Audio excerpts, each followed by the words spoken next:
Honda o'tgan yili yangi EHC9 elektr crossoverini taqdim etdi. Bu CUV konsepsiyasining ketma-ket mujassamlanishi. U bilan FOV'ning hashamatli bo'linmasi 2019-yilgi Frankfurt avtosalonida yevropaliklarning hayratiga sabab bo'lgan edi. Bu mashina hozir Toshkentda va uni birinchi bo'lib Bestune Honda saloni olib keldi. Dastavval yig'ilgan mehmonlar uchun taqdimot roligi namoyish etildi.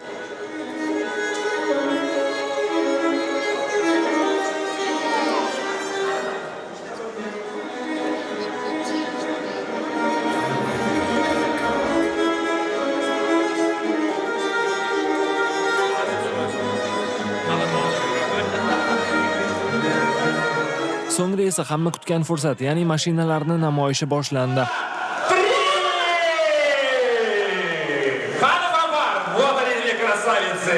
Yo'q, bu Rolls-Royce yoki Bentley uchun raqobatchi emas, garchi vizual ravishda yangi Honda shunday taassurot qoldirsa-da. Dizaynni yaratishda Rolls-Royce kompaniyasining sobiq dizaynerlari Giles Taylorning qo'li borligini sezish mumkin. FOV uni 2018-yilda yo'lda uni ishlab chiqarishga jalb qilgan edi. Crossover Honda H9 sedani bilan bir xil uslubda ishlab chiqarilgan. Ikki qavatli faralar, radiator panjarasining vertikalligi va eshik tutqichlari e'tiborga molik. Biroq BMW X7 yoki Mercedes GLC kabi mashinalar bilan raqobatlashish ham ko'zda tutilgan go'yo. Honda EHS9 ning o'lchamlari deyarli ular bilan mos keladi. Uzunligi 5209 mm, kengligi 2010 mm, balandligi 1731 mm.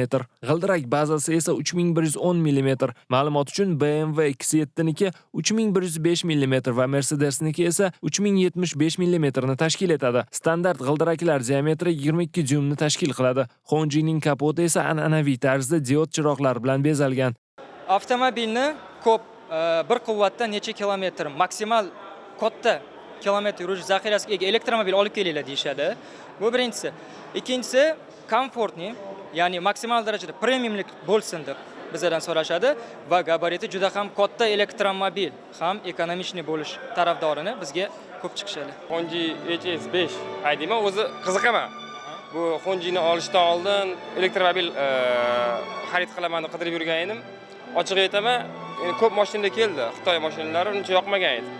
Bunisini lekin men juda ham zo'r deb eshitdim, shunga keldim ochiq aytib. Qiziq, menga yoqadi, men olish niyatim bor. Mashina haqiqatan ham yaxshi. Men maqtash emas, mashinani birinchi og'aylarim oldi, birinchi tekshirdim.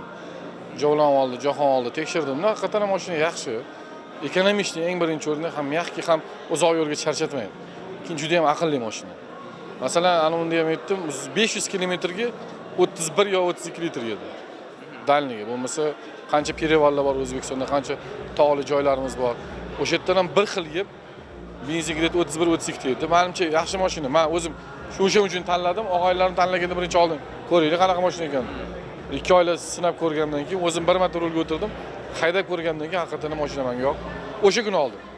Salonning old qismida haydovchi oldida 4 ta ekran, shu jumladan sensorli markaziy konsol va ko'p konturli o'rindiqlar joylashgan. Yo'lovchilar bo'linmasi ikkita konfiguratsiyadan iborat. Asosiysi alohida 2 qatorli o'rindiqlar va 2 ta o'rindiqli 3-qator. Har bir o'rindiq maxsus charm g'ilof bilan qoplangan va qo'shimcha haq evaziga Honda EHS9 4 qatorli, 2-qator hashamatli salonga ega bo'lishi mumkin. Bundan tashqari orqa qismda foydalanadigan yo'lovchilar ixtiyorida istalgan va Venetsiyada ishlab chiqarilgan o'rindiqlar, markaziy boks, 3 ta ekran, ulardan ikkitasi old o'rindiqlarning orqa tomonida, bittasi o'rtada va oyoq tagliklari bor.